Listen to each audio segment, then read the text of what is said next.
Aujourd'hui, nous allons aborder la problématique de la respiration profonde. Vous savez, pour bien se connaître, il faut prendre soin de son corps aussi. D'accord? Et pour prendre soin de son corps, il faut adopter les attitudes et les aptitudes qui nous permettent d'atteindre nos objectifs. Vous savez, vous pouvez avoir toutes les bonnes idées du monde, d'accord? Vous pouvez avoir toute l'intelligence du monde. Vous pouvez avoir tout l'argent du monde. Mais si vous n'avez pas la santé, si vous n'avez pas l'énergie nécessaire pour implémenter vos idées, vous aurez du mal à atteindre vos objectifs.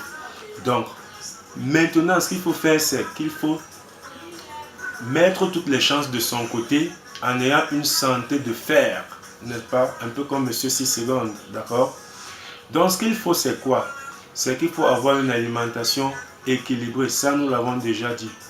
À côté de l'alimentation équilibrée, il y a la place de la respiration qui est très importante. Et maintenant, ce qu'il faut comprendre, c'est qu'avant, les gens respiraient très bien et ils pouvaient vivre très longtemps parce que leur respiration leur permettait de recharger, n'est-ce pas, les batteries, comme on dit. Ce qui se passe, c'est qu'avec la pollution et la proximité, n'est-ce pas, la promiscuité, il est devenu difficile d'avoir des respirations suffisantes dans la vie de tous les jours. Donc, ce que nous allons apprendre à faire ensemble, c'est de savoir comment respirer pour pouvoir atteindre ces objectifs. Ce qu'il faut profondément. Maintenant, pourquoi, d'après vous, le yoga est répandu en Asie et un peu partout? Et pourquoi les gens qui pratiquent le yoga, on a l'impression qu'ils ont l'air plus sereins, qu'ils ont l'air plus sûrs d'eux et qu'ils vivent assez longtemps? C'est parce qu'ils font appel à ce principe naturel qui est celui de la respiration profonde. Et cette respiration profonde-là leur permet de réguler la circulation du sang, donc de rendre le système lymphatique up-to-date de façon permanente. Maintenant, il faut comprendre que les gens ont pris un certain nombre d'habitudes qui sont aussi dues au rythme de vie. Maintenant, on ne prend plus le temps de respirer comme avant. On respire rapidement, on fait tout rapidement, on est toujours pressé et on fait les choses de façon superficielle. Et cela a des conséquences catastrophiques sur notre santé. Nous, ce que nous vous demandons, c'est de réfléchir un peu et d'essayer de voir si votre état de santé actuel est satisfaisant. Si votre état de santé actuel est satisfaisant, allez, continuez à faire ce que vous faisiez. Mais si vous pensez, un temps soit peu, ne serait-ce que le temps de 6 secondes, qu'il y aurait quelque chose que vous pourriez améliorer dans votre état de santé, alors nous vous suggérons de prendre la peine de tester, d'essayer pendant une semaine, 2 voire 3, ce que nous allons vous proposer. Et vous allez comparer un peu comment vous vous sentiez avant et comment vous vous sentiez à partir du moment où vous avez fait ce que nous vous proposons. Parce qu'il ne s'agit pas ici de développer des théories. Vous le savez très bien, beaucoup de médecins ont écrit sur la santé. Beaucoup de médecins ont parlé de l'alimentation. Beaucoup de médecins ont parlé de la façon de respirer. Mais on continue à constater que les résultats ne sont pas toujours probants. Donc nous, ce que nous avons fait, c'est qu'à partir de notre expérience personnelle, nous avons approché des gens qui sont en pleine forme. Nous avons demandé leurs astuces. Nous avons essayé de voir comment ils ont procédé pour garder cette forme.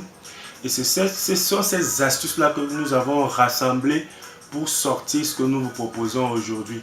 Et c'est cette expérience, c'est cette recherche-là qui est à la base de la méthode 1 qui explique le contenu qui est contenu dans mon livre événement que vous connaissez. Donc nous allons revenir de façon... Ce qu'il faut comprendre, c'est que la quantité d'oxygène disponible dépend de la qualité de l'évacuation des déchets par le système lymphatique.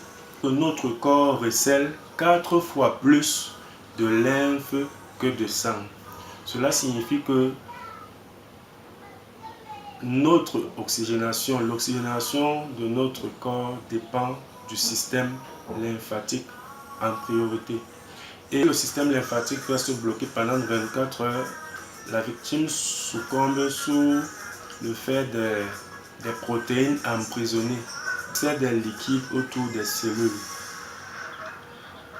Donc on peut dire que la qualité de la vie cellulaire dépend de l'efficacité du système lymphatique.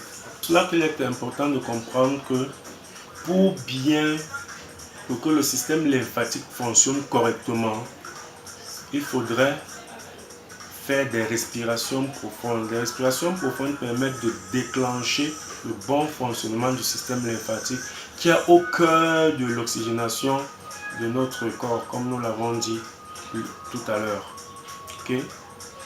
Donc, il faut prendre avec des pincettes tous les régimes alimentaires qui ne mettent pas au cœur, n'est-ce pas, à leur cœur, au cœur de leurs exercices, de leur méthode, la pratique de la respiration profonde.